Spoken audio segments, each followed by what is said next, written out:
मेरो प्रस्ताव अस्वीकृत भएको जानकारी चाहिँ सभामुखज्यूले गराउनु भयो हैन। अब मैले कुन विचार, कुन मनसाय, कुन तर्कको आधारमा त्यो संशोधन दर्ता गराएको छु त्यो पनि मैले संसदमा जानकारी गराउन पाइन हैन। देश र जनताले थाहा पाउन सकेन।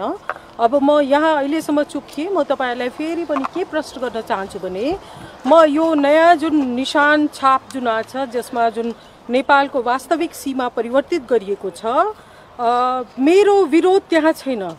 हामी कानुनका निर्माता छौं र कानुनको निर्माताको काम के हुन्छ भने जब कुनै एक्जिस्टिङ कुनै सिम्बल छ, लोगो छ र त्यसमा चेन्ज भइरहेछ भने त्यसको आधार र कारण चाहिँ खुलाउनु पर्ने हो। तर सरकारले जुन विधेयक जुन पेश गरेको छ त्यसमा चाहिँ नेपालको वास्तविक सीमाका लागि यो परिवर्तन गरिएको छ, तर वास्तविक सीमाको आधार के हो त्यो चाहिँ संशोधन विधेयकमा खुलाइएको छैन। हिजो मैले माननीय परराष्ट्र मन्त्रीजीको मैले इन्डियन टिभीमा देखेँ आजकलमा, र उहाँले त्यहाँ खुलेर बोल्नु भएको छ कि यो 1816 को सन्धिको अनुसार हो। मेरो पनि चाहना त्यही हो कि सरकारले यो जुन अहिले जुन नयाँ नक्सा आइराखेको छ त्यसलाई यो 1816 को सन्धि बमोजिम हो त्यो चाहिँ सरकारले स्वीकार गर्नु पर्यो। किनभने 1816 को सन्धि नखुलाइकन यो अन्धारोमा चाहिँ हात्ती छामे जस्तो छ।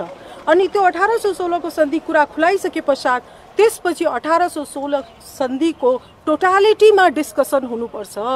यहाँहरूलाई थाहा छ कि थाहा छैन कतिजना 1816 को सन्धि जब 1814 मा जब सुगौलीवार भइराखेको थियो र जब इस्ट इन्डिया कम्पनी र नेपालका राजाको बीचमा यो तराई मधेसको भूभाग पुनः नेपाललाई दिने जब सहमति भयो त्यो बेलामा चाहिँ तपाईको तराईमा क्रान्ति भएको थियो, धेरै विद्रोह भएको थियो, यहाँका मधेसीहरूले विद्रोह गरे र त्यो विद्रोहको आधारमा अन्तमा इस्ट इन्डिया कम्पनीले त्यो पछि चाहिँ एउटा मेमोरेन्डम अफ अन्डरस्ट्यान्डिङ सही भएको छ जसमा नेपालको तर्फबाट नेपालका राजा र इस्ट इन्डिया कम्पनीले र त्यसैमा त्यो धारा 7 हो मेमोरेन्डम अफ अन्डरस्ट्यान्डिङको कि चाहिँ जुन तराई मूलका जुन बासिन्दा हुनुहुन्छ तिनीहरूसँग नेपालका राज्यले कुनै खालको भेदभाव गर्ने छैन हो। यही कुरा म उठाउन चाहन्छु। राष्ट्रिय एकताको लागि यदि 1816 को सन्धिको अनुसार नेपालको निशान छाप परिवर्तित भइरहेछ भने 1816 को सन्धि अनुसार तराई मधेससँग भइरहेको विभेद र त्यहाँको जुन समस्या छ त्यसलाई पनि हामीले उठाउनु पर्छ। यो दुईटै कुरा सँगसँग लाग्दा अनि राम्रो हुन्छ। मैले यही कुराहरू चाहिँ भन्न खोजेका थिएँ हैन। तर यो कुरा चाहिँ भन्नबाट चाहिँ जुन खालले सत्तासीन दलले जुन खालले विरोध गरेका छ यो चाहिँ संसदमा पनि हामीलाई विचारको अभिव्यक्ति छैन र मलाई कुन कारणले कुन आधारले चाहिँ सभामुखज्यूले यो जुन अस्वीकृत गर्नु भएको छ मैले त्यसप्रति आफ्नो विरोध जनाएँ अनि म निस्किया छु। अरू थप कुराहरू जस्तो मैले जुन दर्ता गराइसके पश्चात दुईटा कुरामाथि म तपाईहरुको ध्यान आकर्षण गराउन चाहन्छु। सबभन्दा पहिला अब अहिले त चाहिँ सबै जानकारहरूले जुन 9 सदस्यीय जुन विज्ञ समिति गठन भएको छ अब त्यसबाट त यो विद्वत वर्गमा पनि यो चर्चाको विषय भइसक्या हो कि प्रमाणै नजुटाइकन अनि सरकारले किन नक्सा ल्यायो। भोलि प्रमाण नजुटाउन सक्दा के त सरकार पछाडी हट्छ यो प्रश्न आइसक्या हो। म दोस्रो तपाईहरुलाई जानकारी गराउँछु यो त्यत्तिकै सरकारले विज्ञ समिति गठन गरेको होइन। अहिले सर्वोच्च अदालतमा पुनः एकजना कोही ओलीजीले लगभग 20-25 दिन अगाडि चाहिँ एउटा मुद्दा दर्ता गराउनु भएको छ र त्यो चाहिँ अहिले 4-5 दिन अगाडि त्यो मुद्दामा चाहिँ सर्वोच्च अदालतले शो कज जारी गरिकन त्यो मुद्दालाई चाहिँ अग्राधिकार पनि दिइसकेको छ। अब कुरो के छ भने जब सर्वोच्च अदालतमा यो मुद्दा विचाराधीन छ अनि त्यस बेलामा संसदले प्रमाण र सबुत नजुटाइकन यसरी चाहिँ नेपालको नक्सा परिवर्तन गर्न पाइन्छ? यो त चाहिँ तपाईको सर्वोच्च अदालतको विरुद्धमा पनि अहिलेको जुन संसद जुन छ त्यो गइराखेको छ। र तेस्रो अत्यन्त महत्त्वपूर्ण कुरा यही कुराहरू मैले भन्न खोजेका थिएँ। जब 1816 को सन्धि चाहिँ को आधारमा नक्सा परिवर्तन भइराखेको छ भने 1816 को सन्धि East India Company British East India कम्पनीसँग भएको हो हैन। र त्यो ब्रिटिस इस्ट इन्डिया कम्पनीसँग भएको सन्धिको जिम्मेवारी कसले लिने? भारतले लिने हो कि ब्रिटेनले लिने हो कि भारत र ब्रिटेन दुवैले लिने हो?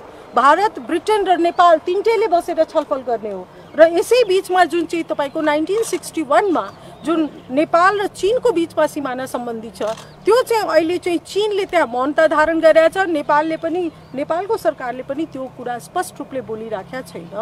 त्यसले गर्दा म के देखिरहेको छु भने त्यो सन्धिको अनुसार चाहिँ नेपाल र चीनको बीचमा टिङ्कर खोला जुन छ, टिङ्कर खोलालाई चाहिँ नेपाल र चीनको बीचको सिमाना बिन्दु ठानिएको छ। र त्यो ठानिसके पश्चात जुन लिपु लेकको बारेमा चीन र भारतले जुन सहमति गरेका छ, त्यो सहमतिलाई पनि अब हामीले यसमा ल्याउनुपर्छ, छलफलमा ल्याउनुपर्छ। त्यसले गर्दा मलाई चाहिँ के लागिरहेछ भने वास्तवमा मेरो संशोधन प्रस्तावलाई सकारात्मक रूपमा लिकन सामाजिक सञ्जालमा पनि, अदालतमा जुन छलफल भइराखेको छ, अदालतमा पनि जुन एउटा विचाराधीन मुद्दा छ, अनि सरकारले केही समयको लागि विश्राम लिनु पर्थ्यो। किनभने मेरो प्रश्न के हो भने तपाईँ स्रोत प्रमाण खुलाउनुहोस्, अनि स्रोत प्रमाण खुलाइसके पश्चात म समर्थनमा छु। म यो निशान छापको विरुद्धमा छुइनँ जुन भाइरस जुन भनिरहेछ यो राष्ट्रद्रोही, राष्ट्रघाती हैन। सरदाजी, यो सँगै जसरी तपाईको दलले पनि तपाईले राख्नु भएको संशोधन फिर्ता लिन गरेको आग्रहलाई किन तपाईले त्यो विषयमा केही दललाई अब यो चाहिँ अब यो मैले आज संसदीय दलमा गएर मैले यो कुरा राखिदिएँ हैन। मेरो प्रश्न के थियो भने जुन दिन पहिलोचोटि, हुन त जुन दिन मैले संसदमा सबभन्दा पहिला जुन भाषण गरेका थिएँ, जसलाई चाहिँ बङ्ग्याइकन यहाँहरू यही संसदीय पत्रकार समाजबाट नै गएको थियो होला जस्तो लाग्छ। मैले त्यसमा छानबिन गरेका छैन। जब मैले नेपाल र चीन दुवैसँग संवाद गर्नुपर्छ अनि त्यस पश्चात चाहिँ भारतलाई सोधिकन किन नगरेको भने यहीँबाट पहिला फ्लोट भयो होला। को हुनुहुन्छ साथीभाइ मलाई थाहा छैन। अनि त्यस पश्चात चाहिँ संसदीय दलमा छलफल भएको थियो। मैले त्यही बेला भनेको थिएँ अब हामी पार्टीमा छलफल गरौँ, तर त्यति समय बितिसक्दा पनि पार्टीमा यस विषयमा चाहिँ छलफल भएको थिएन। अनि त्यस पश्चात 2-3 दिन अगाडि जुन माननीय राजेन्द्र श्रेष्ठजीले जुन बोल्नुभयो, जुन चाहिँ तपाईँ समर्थन जनाउनुभयो, अब त्यसको बारेमा पनि पार्टीमा छलफल भएको थिएन। अनि यो त अब चाहिँ कुनै पनि सभासदको स्वतन्त्रताको अधिकार हो नि हैन। किनभने त्यो बेलासम्म पार्टीले कुनै निर्णय गरेका थिएन। अनि निर्णय नगरिसकेको अवस्थामा मैले संशोधन प्रस्ताव दर्ता गराएँ। तर यति धेरै नेपाली जनताहरू एक धिक्का भएको बेलामा हैन, राष्ट्रियताको विषयमा चाहिँ जनताको भावना विपरीत गएर चाहिँ मैले यसो गरे भने जनता खलिन्छन् भन्ने त सोच्नु भयो होला नि। हो, तपाईले राम्रो प्रश्न उठाउनु भयो। राष्ट्रियता के सीमाले बाँधिन्छ? यदि राष्ट्रियता सीमाले बाँधिएको छ भने आज विश्वभरि जुन नेपालीहरू छन्, के तिनीहरूको राष्ट्रिय भावनाको सम्मान नेपालले गर्न सक्छ कि सक्दैन? त्यसैले यो राष्ट्रियताको गलत व्याख्या भइरहेछ। सीमा भनेको टेक्निकल विषय हो। सीमा भनेको भारत, नेपाल, चीन, अब त ब्रिटेन पनि आयो। 1816 को सन्धि अनुसार यदि यो नक्सा परिवर्तन गरिएको छ भने अब ब्रिटेन पनि आयो, हो कि हैन? यो सबै बसिकन अनि यसमा छलफल गर्नुपर्छ। सीमालाई जुन ढङ्गले राष्ट्रियताको विषयसँग जोडिकन जुन प्रहार भइरहेछ हामी प्रश्न सोध्ने व्यक्तिहरूमाथि, त्यो चाहिँ गलत राजनीति हो, गलत राजनीति हो। भनेको आज पार्टीले जसरी व्हिप जारी गरेको छ त्यो नमानेर तपाईँ अब म समर्थन गर्दिनँ, मतदान गर्दिनँ भने मैले त भनिसकेँ नि। जब मैले आज यति चारैतिर गाली सुनिरहेको छु, ल यो पनि कुरा भनिराखौँ। मैले आज पार्टीमा भने आज 2 हप्तादेखि जुन खालको फोहोरी गाली गलौज भइरहेछ हैन, मसँग 2टा मात्र बाटो थियो। Now I am speaking as a woman, okay? या त मैले आत्महत्या गर्नुपर्छ या मैले जङ्गको मैदानमा उत्रिनुपर्छ। म फाइट गर्न उत्रे, किनभने हरेक महिलाको अधिकार छ कि उसले आफ्नो डिग्निटीको, आफ्नो सेल्फ रेस्पेक्टको रक्षा गर्न सक्नुपर्छ। त्यसले गर्दा म चाहिँ पोलिटिकल कुरा भयो त्यो मैले बताइसकेँ। पर्सनल कुरा के हो भने यो राष्ट्रियताको नाममा एकजना महिला सांसदमाथि जुन खालको व्यवहार भइरहेछ, यदि यसलाई तपाईँहरूले चेक गर्नु भएन भने अनि नबिर्सनुहोस् बांग्लादेशको निर्माण कसरी भएको थियो। बांग्लादेशको निर्माण महिलाहरूले गरेका हुन्, किनभने त्यहाँ पाकिस्तानी सेनाहरूले रेप गरिरहेका थिए।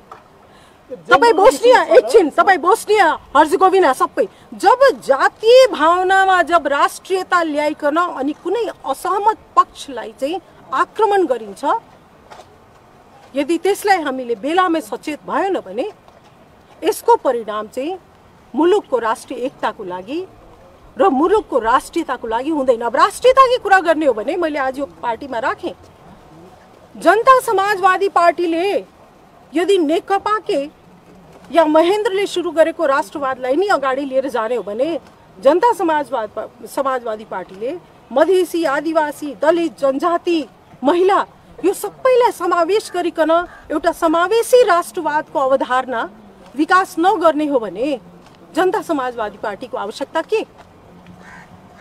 त्यसैले यो गहिरो विषयहरू हुन्। अब म यति भनिकन अब बिदा लिन्छु। ल धन्यवाद। मेरो प्रस्ताव अस्वीकृत भएको जानकारी चाहिँ सभामुखज्यूले गराउनु भयो हैन। अब मैले कुन विचार, कुन मनसाय, कुन तर्कको आधारमा त्यो संशोधन दर्ता गराएको छु त्यो पनि मैले संसदमा जानकारी गराउन पाइनँ हैन। देश र जनताले थाहा पाउन सकेन। अब म यहाँ अहिलेसम्म चुप थिएँ। म तपाईहरुलाई फेरि पनि के प्रश्न गर्न चाहन्छु भने म यो नयाँ जुन निशान छाप जुन आछ जसमा जुन नेपालको वास्तविक सीमा परिवर्तित गरिएको छ, मेरो विरोध त्यहाँ छैन। हामी कानुनका निर्माता छौँ र कानुनको निर्माताको काम के हुन्छ भने जब कुनै एक्जिस्टिङ कुनै सिम्बल छ, लोगो छ र त्यसमा चेन्ज भइरहेछ भने त्यसको आधार र कारण चाहिँ खुलाउनु पर्ने हो। तर सरकारले जुन विधेयक जुन पेश गरेको छ त्यसमा चाहिँ नेपालको वास्तविक सीमाका लागि यो परिवर्तन गरिएको छ, तर वास्तविक सीमाको आधार के हो त्यो चाहिँ संशोधन विधेयकमा खुलाइएको छैन।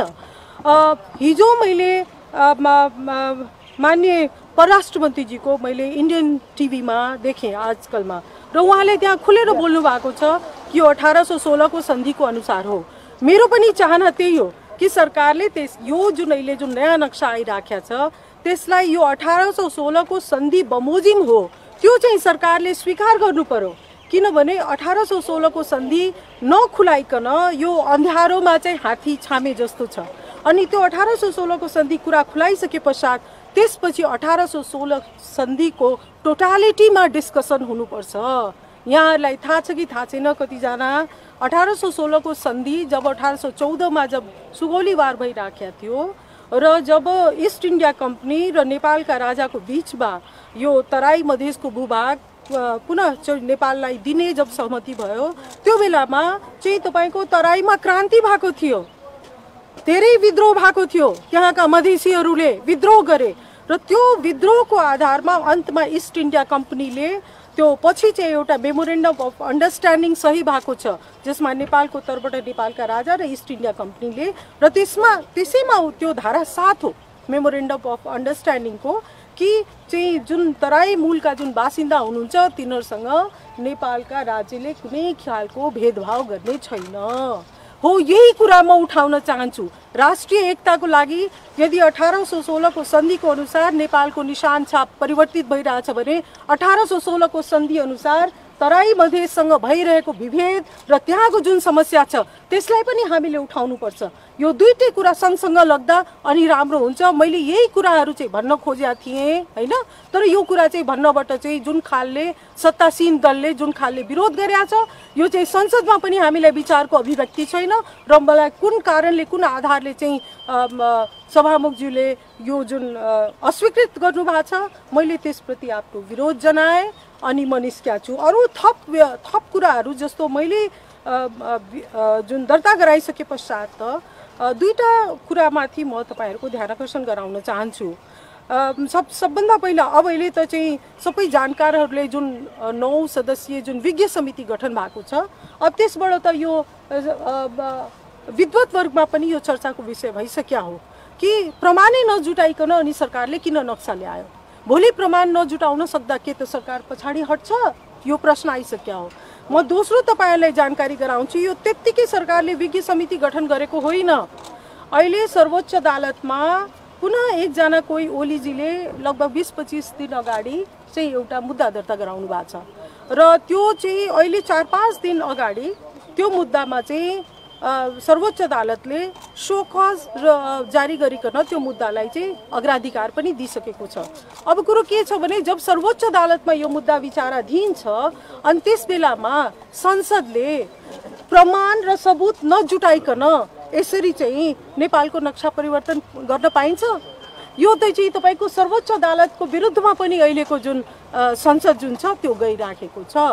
र तेस्रो अत्यन्त महत्त्वपूर्ण कुरा यही कुराहरू मैले भन्न खोजेका थिएँ। जब 1816 को सन्धि चाहिँ को आधारमा नक्सा परिवर्तन भइराखेको छ भने 1816 को सन्धि East India Company British East India कम्पनीसँग भएको हो हैन? र त्यो ब्रिटिस ईस्ट इन्डिया कम्पनीसँग भएको सन्धिको जिम्मेवारी कसले लिने? भारतले लिने हो कि ब्रिटेनले लिने हो कि भारत र ब्रिटेन दुवैले लिने हो? भारत ब्रिटेन र नेपाल तीनटैले बसेर छलफल गर्ने हो। र यसै बीचमा जुन चाहिँ तपाईको 1961 मा जुन नेपाल र चीनको बीचमा सिमाना सम्बन्धी छ त्यो चाहिँ अहिले चाहिँ चीनले त्यहाँ मौनता धारण गरेछ। नेपालले पनि नेपालको सरकारले पनि त्यो कुरा स्पष्ट रूपले बोलिराखेका छैन। त्यसले गर्दा म के देखिरहेको छु भने त्यो सन्धिको अनुसार चाहिँ नेपाल र चीनको बीचमा टिङ्कर खोला जुन छ टिङ्कर खोलालाई चाहिँ नेपाल र चीनको बीचको सिमाना बिन्दु ठानिएको छ। र त्यो ठानिसके पश्चात जुन लिपु लेकको बारेमा चीन र भारतले जुन सहमति गरेका छ त्यो सहमतिलाई पनि अब हामीले यसमा ल्याउनुपर्छ, छलफलमा ल्याउनुपर्छ। त्यसले गर्दा मलाई चाहिँ के लागिरहेछ भने वास्तवमा मेरो संशोधन प्रस्तावलाई सकारात्मक रूपमा लिकन सामाजिक सञ्जालमा पनि अदालतमा जुन छलफल भइराखेको छ, अदालतमा पनि जुन एउटा विचाराधीन मुद्दा छ अनि सरकारले केही समयको लागि विश्राम लिनु पर्थ्यो। किनभने मेरो प्रश्न के हो भने तपाईँ स्रोत प्रमाण खुलाउनुहोस् अनि स्रोत प्रमाण खुलाइसके पश्चात म समर्थनमा छु। म यो निशान छापको विरुद्धमा छुइनँ जुन बाहिर जुन भनिरहेछ यो राष्ट्रद्रोही राष्ट्रघाती हैन? सरदाजी यो सँगै जसरी तपाईको दलले पनि तपाईले राख्नु भएको संशोधन फिर्ता लिन गरेको आग्रहलाई किन तपाईले खास त्यो विषयमा केही दललाई अब यो चाहिँ अब यो मैले आज संसदीय दलमा गएर मैले यो कुरा राखिदिएँ हैन? मेरो प्रश्न के थियो भने जुन दिन पहिलोचोटि हुन त जुन दिन मैले संसदमा सबभन्दा पहिला जुन भाषण गरेका थिएँ जसलाई चाहिँ बङ्ग्याइकन यहाँहरू यही संसदीय पत्रकार समाजबाट नै गएको थियो होला जस्तो लाग्छ। मैले त्यसमा छानबिन गरेका छैन। जब मैले नेपाल र चीन दुवैसँग संवाद गर्नुपर्छ अनि त्यस पश्चात चाहिँ भारतलाई सोधिकन किन नगरेको भने यहीँबाट पहिला फ्लोट भयो होला। को हुनुहुन्छ साथीभाइ मलाई थाहा छैन। अनि त्यस पश्चात चाहिँ संसदीय दलमा छलफल भएको थियो। मैले त्यही बेला भनेको थिएँ अब हामी पार्टीमा छलफल गरौँ। तर त्यति समय बितिसक्दा पनि पार्टीमा यस विषयमा चाहिँ छलफल भएको थिएन। अनि त्यस पश्चात 2-3 दिन अगाडि जुन माननीय राजेन्द्र श्रेष्ठजीले जुन बोल्नुभयो जुन चाहिँ तपाईँ समर्थन जनाउनुभयो अब त्यसको बारेमा पनि पार्टीमा छलफल भएको थिएन। अनि यो त अब चाहिँ कुनै पनि सभासदको स्वतन्त्रताको अधिकार हो नि हैन? किनभने त्यो बेलासम्म पार्टीले कुनै निर्णय गरेका थिएन। अनि निर्णय नगरिसकेको अवस्थामा मैले संशोधन प्रस्ताव दर्ता गराएँ। तर यति धेरै नेपाली जनताहरू एक ढिक्का भएको बेलामा हैन राष्ट्रियताको विषयमा चाहिँ जनताको भावना विपरीत गएर चाहिँ मैले यसो गरे भने जनता खलिन्छन् भन्ने त सोच्नु भयो होला नि? हो, तपाईले राम्रो प्रश्न उठाउनु भयो। राष्ट्रियता के सीमाले बाँधिन्छ? यदि राष्ट्रियता सीमाले बाँधेको छ भने आज विश्वभरि जुन नेपालीहरू छन् के तिनीहरूको राष्ट्रिय भावनाको सम्मान नेपालले गर्न सक्छ कि सक्दैन? त्यसैले यो राष्ट्रियताको गलत व्याख्या भइरहेछ। सीमा भनेको टेक्निकल विषय हो। सीमा भनेको भारत नेपाल चीन अब त ब्रिटेन पनि आयो। 1816 को सन्धि अनुसार यदि यो नक्सा परिवर्तन गरिएको छ भने अब ब्रिटेन पनि आयो हो कि हैन? यो सबै बसिकन अनि यसमा छलफल गर्नुपर्छ। सीमालाई जुन ढङ्गले राष्ट्रियताको विषयसँग जोडिकन जुन प्रहार भइरहेछ हामी प्रश्न सोध्ने व्यक्तिहरूमाथि त्यो चाहिँ गलत राजनीति हो। गलत राजनीति हो भनेको आज पार्टीले जसरी व्हिप जारी गरेको छ त्यो नमानेर तपाईँ अब म समर्थन गर्दिनँ मतदान गर्दिनँ भने मैले त भनिसकेँ नि। जब मैले आज यति चारैतिर गाली सुनिरहेको छु। ल यो पनि कुरा भनिराखौँ। मैले आज पार्टीमा भने आज 2 हप्तादेखि जुन खालको फोहोरी गाली गलौज भइरहेछ होइन। मसँग दुईटा मात्र बाटो थियो। Now I am speaking as a woman, okay. या त मैले आत्महत्या गर्नुपर्छ या मैले जङ्गको मैदानमा उत्रिनुपर्छ। म फाइट गर्न उत्रे, किनभने हरेक महिलाको अधिकार छ कि उसले आफ्नो डिग्निटीको, आफ्नो सेल्फ रेस्पेक्टको रक्षा गर्न सक्नुपर्छ। त्यसले गर्दा म चाहिँ पोलिटिकल कुरा भयो त्यो मैले बताइसकेँ। पर्सनल कुरा के हो भने यो राष्ट्रियताको नाममा एकजना महिला सांसदमाथि जुन खालको व्यवहार भइरहेछ, यदि यसलाई तपाईहरूले चेक गर्नु भएन भने अनि नबिर्सनुहोस् बांग्लादेशको निर्माण कसरी भएको थियो। बांग्लादेशको निर्माण महिलाहरूले गरेका हुन्, किनभने त्यहाँ पाकिस्तानी सेनाहरूले रेप गरिरहेका थिए। तपाईँ बोस्निया, एकछिन तपाईँ बोस्निया हर्जगोभिना सबै जब जातीय भावनामा जब राष्ट्रियता ल्याइकन अनि कुनै असहमत पक्षलाई चाहिँ आक्रमण गरिन्छ, यदि त्यसलाई हामीले बेलामै सचेत भएन भने यसको परिणाम चाहिँ मुलुकको राष्ट्रिय एकताको लागि र मुलुकको राष्ट्रियताको लागि हुँदैन। अब राष्ट्रियताकी कुरा गर्ने हो भने मैले आज यो पार्टीमा राखेँ। जनता समाजवादी पार्टीले यदि नेकपाके या महेन्द्रले सुरु गरेको राष्ट्रवादलाई नै अगाडि लिएर जाने हो भने